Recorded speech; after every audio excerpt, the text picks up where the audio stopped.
Welcome to our 27th day of our 90 days challenge. So, yesterday was vow, right? And with all the activities of vow, I saw the need to talk about this. I saw the need to talk about gifting, right?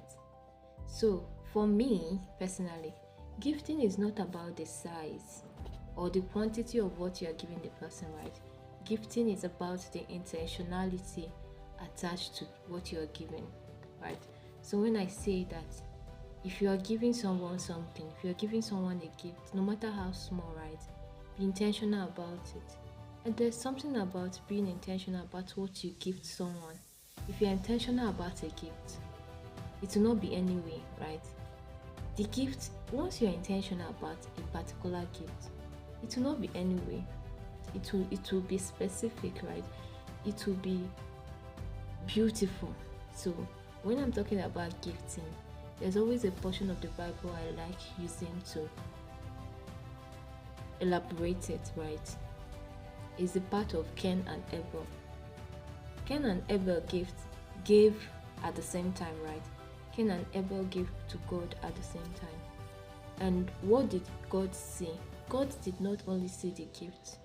He did not only see that he gave the best of all he had. Abel gave the best of all he had, right? God saw the heart of Abel. He saw that intention behind the gift that Abel gave, right? And because of the intention behind what Abel gave, it added value to the gift, right? Because Abel was intentional about what he wanted to give God, right? The intentionality made it the best because he was intentional about what he wanted to give, and he had to select the best. So you can never be intentional about gifting someone and the gift will just be anything because of the intention behind what you want to give to the person. It has to be something that it might not be big. It doesn't have to be big. Like this idea of gifting that I have is something that if everybody knows the advantage of placing that value in a gift, you will not just gift someone. I've had a case where you can gift someone a pen, as little as a pen, right? As little as a pen.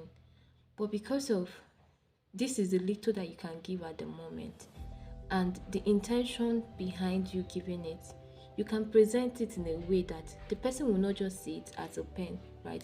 The person will see the value, the intention behind the pen you are giving. So that is what I'm trying to say. So yesterday was vow, and we had a gift exchange where I am staying, and the person I selected was actually a lady. So before now, during vow, I usually gift myself, and this particular vow I wasn't buoyant enough to gift both myself and somebody else, right? I decided to gift to the person rather than myself, right? So I went in search of what I wanted to give. I already knew what I wanted to give the person was a shoe because I've seen her love for shoes and all that, right? And I had a budget. My budget was what I had available with me. So only for me to enter the market, and the first man I went, I didn't know, my mind just directed me to the first shop I entered, and he was like, the shoes that he have, the one I pointed at was around 15, 20, 10,000 thereabouts. So I selected the first one, and he was like, that one is actually 15,000. I said, really? And I had to open up to him. I was like, sir, this is my budget. This is what I came out to do. This is actually a gift that I'm getting for someone, and it wasn't something that I planned ahead.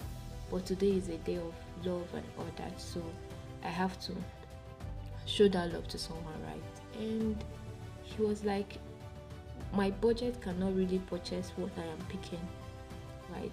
And I was like, okay, since my budget cannot pay for what I've picked, right? You can refer me to someone that can sell the item within my budget. The man started laughing because he wanted to sell, right? I wasn't sure if I was the first customer he was attending to or if he had attended to other customers. but I saw that he wanted to sell to me. He was not like, can't I add like 2,000 naira or 1,500 extra? I just told him, sir, let me be sincere with you. This is what I have in my account. This is the physical cash I have. I'm joining the two to get this. And I don't know how it happened, right? I don't know how it happened, but I was able to get the item at the exact price I stated. And when I tested it in the market, it was very fitting and it was very beautiful. And it was something that was what I wanted. It was something worth the intention I wanted to pass across, right? And I got it. I came back home and I wrapped it. I'm actually going to attach both the video of the gift and the wrapping and everything, and it was beautiful. And because it was beautiful, right, the reaction of the person I gifted it was awesome. You could see that she appreciated it, right? You know that there's something I want us to brainstorm about, right? You know that portion, that story in the Bible that a woman came to a gathering and she gave her last, right? She gave out of what she had. And in that gathering, Jesus said that she gave the best, right? Just think about that. Think about it and you understand the value you should attach in your giving. It's not really about the size. It's not really about the amount. It's about your heart and what you attach to it, right? So mine, I also got something from the person that picked mine. This is what I got. Yes, the pairs of earring, and they're beautiful. And I know, yeah. So that being said, my vow went great. And you must not give on vow. Even if vow have gone and you weren't able to give, right, you can still give to someone out there and show them love. So that'll be all for today. Do have a lovely day. Enjoy the rest of your weekend. And please go to church tomorrow.